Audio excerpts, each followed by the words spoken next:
lembrando agora, fechamos para a SBPJ em novembro os 5 relatórios que se transformaram em artigos científicos. Pela primeira vez a gente conseguiu ter dado estatístico suficiente para escrever um perfil de cada região. Então são 5 jornalismos só no Brasil, né? Não só pelos dados, os indicadores socioeconômicos, né? Senão também pelos valores culturais de cada região, né?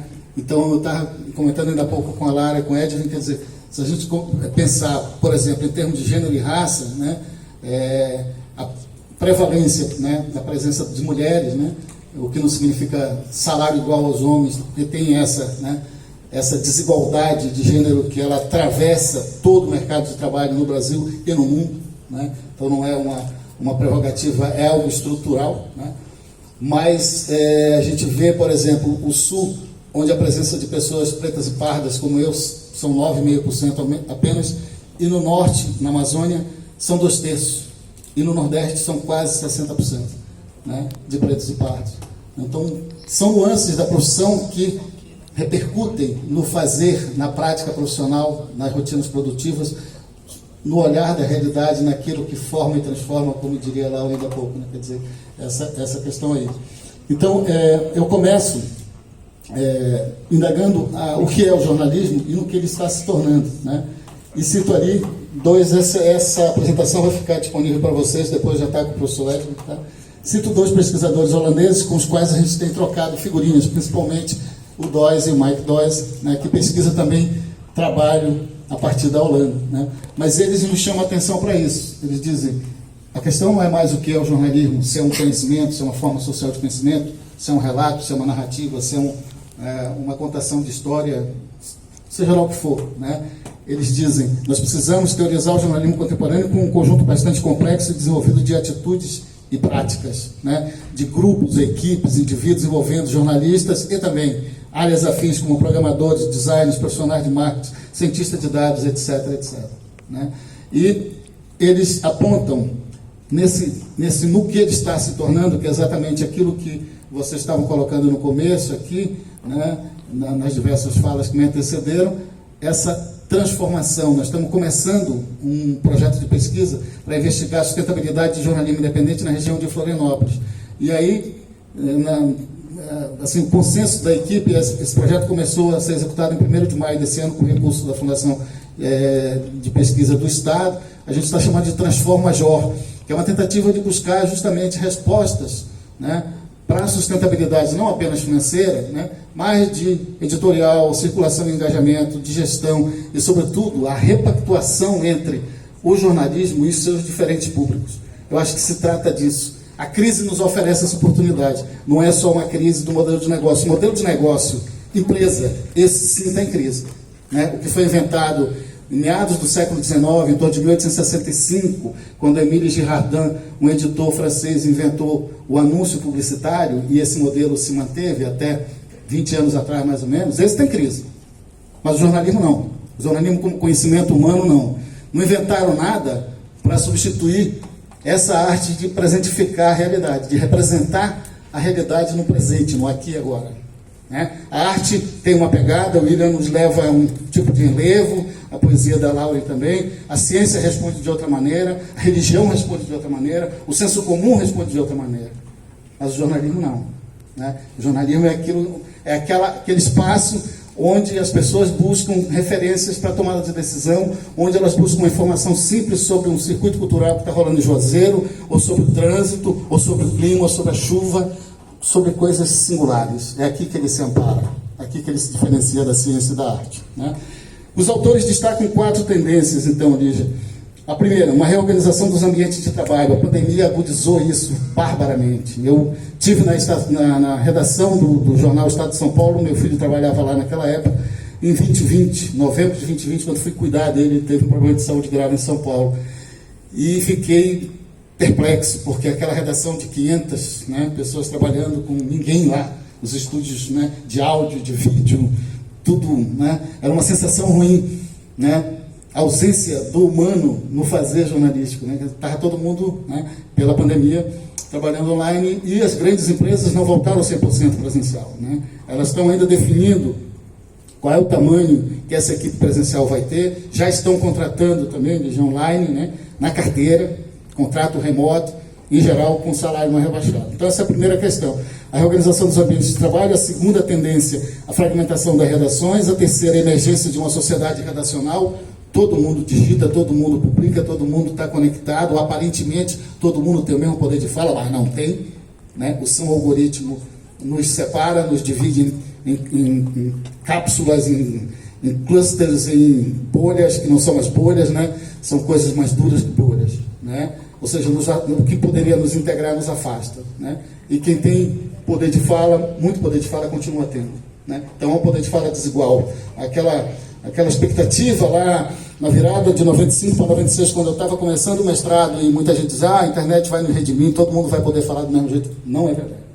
A desigualdade, a exclusão que há no mundo real, há no mundo digital, virtual, né, representado pelo ambiente web de maneira geral. E por último, algo que impacta profundamente, né, o nosso fazer, a nossa prática profissional e o nosso pensar também, jornalismo, que é a ubiquidade das tecnologias midiáticas. Essa sim, né, tá ali, está nos grupos de WhatsApp. É a experiência que nós passamos em 2018, com a eleição do inelegível. Agora em 22, quase, o sujeito foi reeleito e a gente chegou à beira do precipício, né? Porque tinha um aparato de mentira, um aparato de desinformação, um aparato de corrupção da opinião individual e coletiva das pessoas montado e continua montado em torno de um oligopólio liderado pelas plataformas digitais. É isso que nós estamos enfrentando de maneira mais profunda. Essa é a crise do conhecimento, essa é uma crise das instituições epistêmicas em geral, da ciência, a arte, a religião, o jornalismo, tudo que a gente pensar, antropologia, sociologia, a filosofia, né, tudo de algum modo, neste momento, foi colocado em xeque, em função de um episódio que é muito determinante para isso tudo. Não é o único, mas ele gerou uma onda planetária. Em 2016, foi eleito à presidência dos Estados Unidos Donald Trump. Donald Trump foi eleito com base numa fraude entre Cambridge Analytica, que é uma empresa britânica, e o Facebook, né? Essa denúncia está num documentário chamado Privacidade Hackeada, disponível na Netflix. E está na sequência numa investigação mais profunda chamada Dilema das Redes. E tem um terceiro documentário chamado Coded Bias, que investiga o poder do algoritmo. Então está tudo ali, está tudo dito ali. Agora, qual é a questão? Não é só a questão tecnológica, é o uso da tecnologia, a apropriação da tecnologia para a destruição de uma coisa que é, para o jornalismo, eu diria, Lígia, é a alma da nossa profissão, que é o pacto com a verdade. O jornalismo surgiu lá, né, secularmente, vamos dizer, o jornalismo como conhecemos agora, 1835, 1850, 60, a partir das experiências na França, sobretudo, o modelo empresa, né, fazendo 3 promessas seculares, né, a defesa da democracia, né, é bom a gente sempre perguntar qual democracia, né, de qual democracia nós estamos falando, porque nem sempre estamos falando a mesma coisa, né, a defesa da liberdade de imprensa e de expressão e, por último, a defesa do primato da verdade, né? Então, quando o Trump é eleito, o Trump vai para o Twitter, agora chama-se X, né? O Twitter agora mudou de nome, e faz do Twitter o seu local de fala, né? E opera, durante 4 anos, uma política de destruição da verdade como pacto social, né? Eu estava vendo hoje um jornal hoje, né? Enquanto almoçava com o Edwin, estava rolando matéria sobre vacinação. Lá como cá, o movimento anti-vax é muito forte, né? Lá setores inteiros da sociedade estadunidense não tomaram nem a primeira dose contra a Covid, porque acreditam que tem um chip, porque acreditam em todas aquelas, né, bizarrices que foram propagadas, né? A mudança do DNA, as mulheres vão ter barba, os homens vão acontecer isso, aquilo, enfim, né? As pessoas fecharam um regime de crença em torno disso. E isso é resultado direto, né, dessa destruição dos pactos da verdade, né? A gente vai ver, daqui a pouco eu recuperei um anúncio, acho que é de São Paulo, sobre vacinas, porque era um negócio absolutamente tranquilo entre nós há 10 anos, né? Vacinas salvam vidas. Num ambiente como esse aqui, era chovendo molhado, não tinha novidade nenhuma. Agora depende do ambiente, depende da composição, né? Eu tenho ido a formaturas na Universidade Federal de Santa Catarina E fica um burburinho assim, né, quando eu toco nesse assunto, por quê? Porque a destruição, o uso da mentira como estratégia de poder destruiu, solapou essa base social de construção das verdades, dos pactos, né?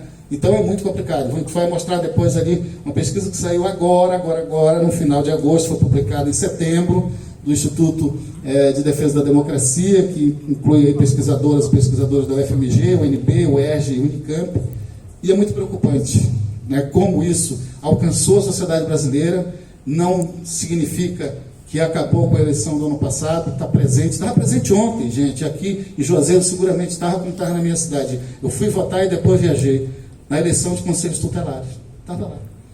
Os fake news estavam lá, as igrejas evangélicas mentindo estavam lá, disputando a hegemonia de ideias, tentando, né, transformar o que é um direito numa discussão, né, de costumes e valores e dogmas, né?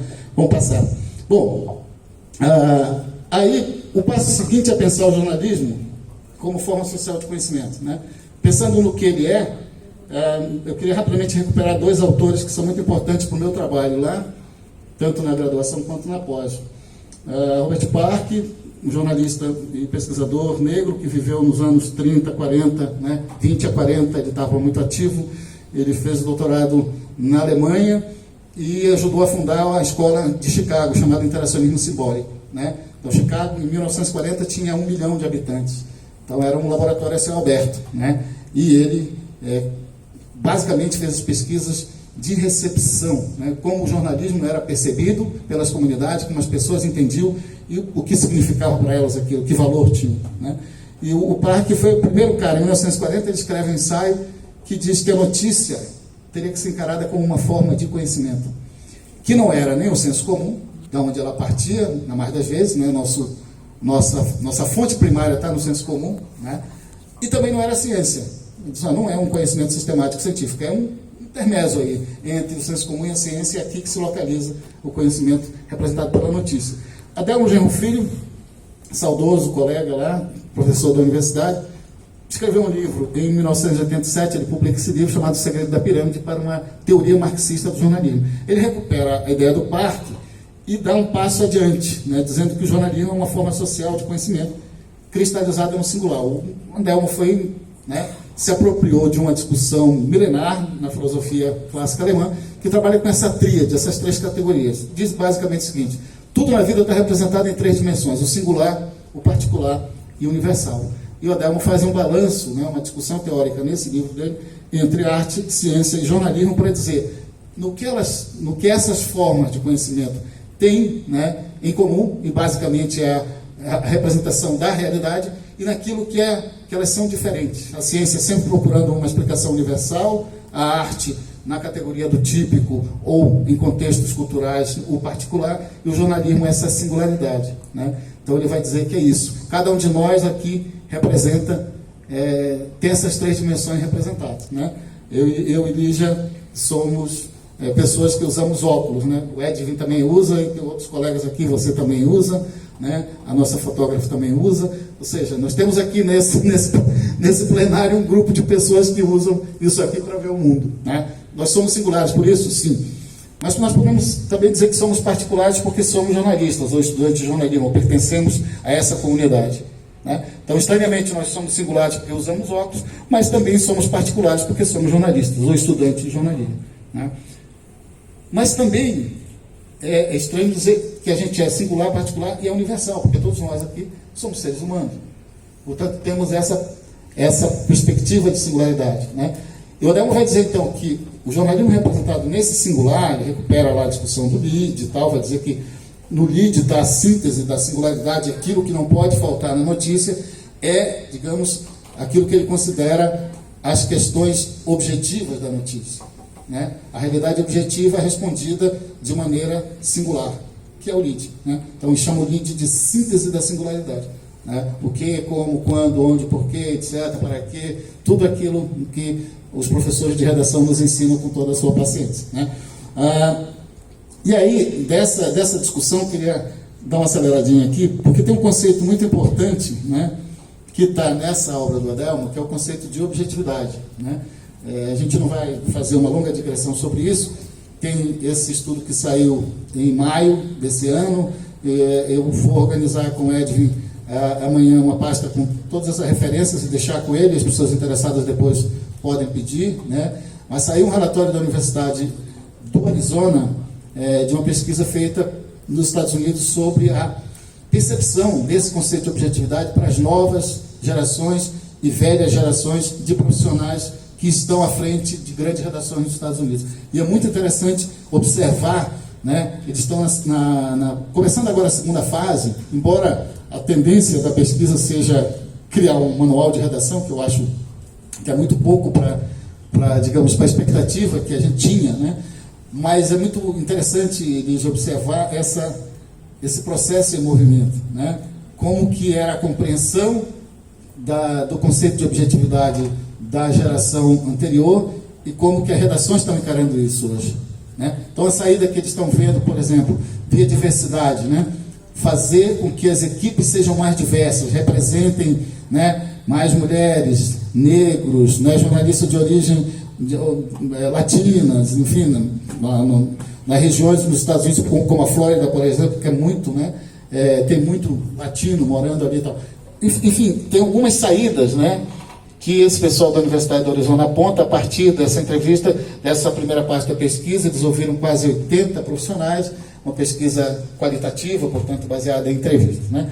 Mas voltando aqui ao Adelmo, ele vai, para mim, resolver esse problema da objetividade, né? Em definitivo. Só não se trata de não ser objetivo ou de ser subjetivo. Se trata de perceber que a notícia, vou colocar a notícia como sinônimo do que a gente produz, em termos, né, quantitativo, é o que é preponderante no jornalismo, mas pode ser qualquer outro gênero. O conteúdo jornalístico produzido representa sempre a dimensão objetiva da realidade e a potência subjetiva de quem produziu aquilo. O olhar, a percepção, né, a empatia, a sensibilidade. Isso está presente na notícia. Então não adianta a gente ficar tentando inventar aquela história, porque todo mundo tem o direito a uma opinião, é um problema psicológico. Não. Você tem um sujeito produzindo um conhecimento. E a relação desse sujeito, homem ou mulher, com essa realidade, com esse objeto, é inseparável, porque ele está produzindo um conhecimento social, né? Então, ele faz uma crítica aos autores, no começo, no capítulo 9, que é o capítulo bem central desse livro, dizendo que a maioria dos autores reconhece que a objetividade plena é impossível, mas admite isso como limitação, né? Então a gente ouve muito, não, tudo bem, vamos ser objetivo, é uma meta, a gente não alcança, mas vamos lá. Então, se é uma meta que a gente não vai alcançar nunca, para que serve isso? Deixa de fora, né? Encara de uma outra maneira.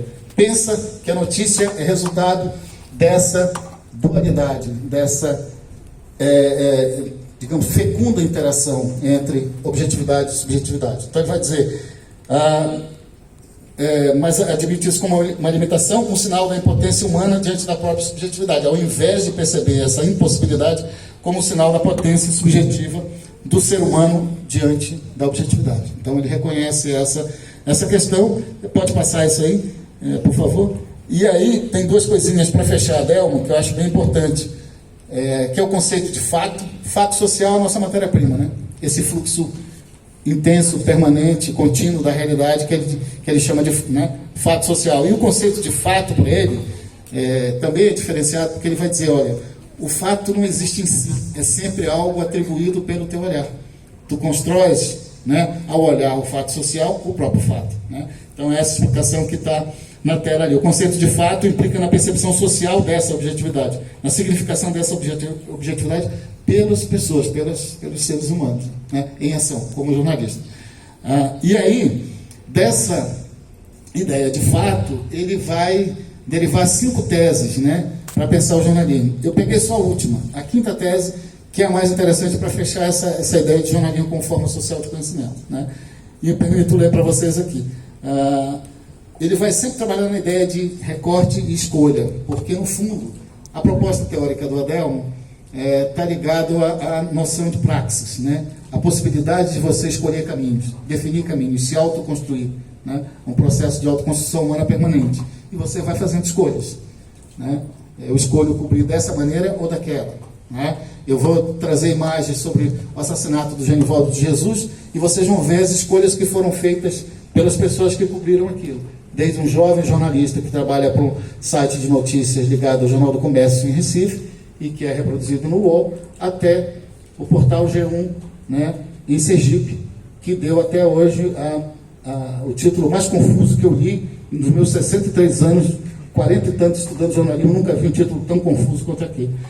Então, voltando aqui, essa quinta tese do Adelmo vai dizer isso: os fatos jornalísticos são um recorte nesse fluxo contínuo, né, de fatos que acontecem todo dia, as centenas, a gente cobre uma parcela disso, né? E é inevitável, por ser, né, que seja em si mesmo uma escolha, os fatos acabam sendo, a gente escolhe que fatos vai cobrir, de que maneira vai cobrir, como vai angular, quem vai ouvir, como vai hierarquizar essa informação, quem que eu vou deixar de fora, quem que eu trago, né, para o conteúdo noticioso. Mas, aí ele adverte, para evitar o subjetivismo e o relativismo, é importante agregar que essa escolha está delimitada pela matéria objetiva. Eu preciso dar conta do lead. Vamos falar do lead, né, que é uma linguagem que todo mundo entende. Eu preciso responder às questões que o lead me coloca. Senão, eu não estou fazendo jornalismo. Se eu afasto disso, eu estou fazendo ficção, eu estou fazendo arte, eu estou fazendo poesia, que é uma outra forma de representar a realidade, tão válida quanto o jornalismo, né? Ou seja, por uma substância histórica e socialmente constituída, independentemente dos enfoques subjetivos e ideológicos em jogo. Então, isso é importante frisar, porque não se trata de substituir a objetividade pela subjetividade ou pelo subjetivismo, né? Mas se trata de reconhecer que essas duas dimensões estão presentes no fazer jornalístico. Então, aqui tem dois conceitos fundamentais, um eu já me referi, para entender essa obra do Adelmo, um é praxis, né? Nesse sentido que ele atribui Marx, atividade livre, universal, criativa, autocriativa, por meio da qual o ser humano cria, faz, produz e transforma, conforma, ou configura, ou reconfigura, né, o seu mundo humano histórico a si mesmo. O outro conceito é o conceito, podemos passar, de ideologia. O Adelmo recupera a discussão, né, recusa a ideologia como falsa consciência e diz: a ideologia, para mim, para ele, é um conjunto de ideias que implicam um compromisso do sujeito junto ao mundo histórico-social. Ou seja, é aquilo que permite essa postura ativa da consciência diante da realidade histórica do mundo. Ou seja, tanto para negar ou afirmar esse próprio mundo, né? Aqui ele também, dialeticamente, trabalha com a possibilidade de que as pessoas podem aderir a uma determinada ideologia. O negacionismo, por exemplo, né, é uma ideologia forte que muita gente aderiu, né? E continua no terraplanismo, no antivax, etc. Tudo isso que vocês estão observando, que não é um fenômeno, seguramente, só da nossa região, mas está presente aqui também. O conceito de ideologia, para fechar aqui mesmo, que eu assim, considero, que eu tenho trabalhado mais, considero que é mais avançado de tudo que eu li sobre isso, a partir da ideologia alemã do Marx, que foi só um início, é esse conceito do Gramsci, que está projetado aqui, que definiu a ideologia dessa maneira. A ideologia é mais do que um sistema de ideias. O Adelmo foi nesse ponto, né? O Gramsci vai dizer: ela também está relacionada com a capacidade de inspirar atitudes concretas e proporcionar orientação para a ação. Né? Eu tenho um sistema de ideias, de crenças, de convicções. Cada um de nós tem uma trajetória de vida, uma formação, uma sociabilidade primária, né? Uma família, uma cultura, e isso te orienta a tua ação sobre o mundo, né? A tua visão de mundo, né? As tuas escolhas que tu fazes no dia a dia, né? Isso não tem nada de extraordinário. Muitas vezes é que tenta se ocultar, né? E às vezes a gente contribui para essa confusão. No governo anterior, a mídia mainstream ficava dizendo: não, tenho a ala ideológica do governo tal, aula, não vou dizer o nome do cara, a aula técnica do governo tal, a ala militar. Não, num governo, né? Num projeto político do governo é tudo ideológico, né? Pode até dizer: não, eu não tenho, em geral, quer dizer, eu não tenho ideologia, né? Quem tem é a Laura, eu não tenho, né? E quando você nega e atribui ao outro, é porque você tem, né? A negativa de ser, eu não tenho ideologia, quando o cara vem com esse papo assim: não, eu sou neutro nesse negócio. Não, tu não é, né? Em determinadas coisas a neutralidade não cabe mesmo, né? Acho que quase tudo na vida, enfim. Aí a gente passa para a discussão, que é uma discussão sobre forma e matéria, porque eu passo o seguinte, né? Se eu digo que o jornalismo é uma forma de conhecimento, mas de qual forma, de qual conhecimento eu estou falando, né? Então aqui é mais pensar nessa relação entre a matéria-prima do jornalismo, que são os fatos sociais, e a forma do jornalismo, que não é necessariamente esse singular, né? Apenas, né? A gente tem uma forma que passa pelo singular, que passa por essas coisas mais digamos, únicas, que não se repetem numa cena, num processo de mobilização social, numa comunidade, mas também tem o conteúdo. E essa parte do conteúdo que é, de fato, construída a partir das insinuações subjetivas do seu olhar, né, do olhar de cada um de nós aqui, o que vai se agregar à matéria objetiva, né? Então, aqui eu trouxe umas imagens que basicamente brinca com essa noção de forma e matéria. Essa árvore aqui é muito comum na nossa região lá, que é o garapuvu, né? O tronco do garapuvu é usado para fazer canoa, pequenas embarcações e tal, né? Então, para o artesão, quando ele olha o garapuvu, ele vai ver uma canoa ali. Eu não vejo nada, eu vejo um tronco de árvore, né? O entalhador hoje, né, no museu que a gente foi, na loja que a gente foi lá no centro aqui de Juazeiro, estava fazendo um entalhe numa peça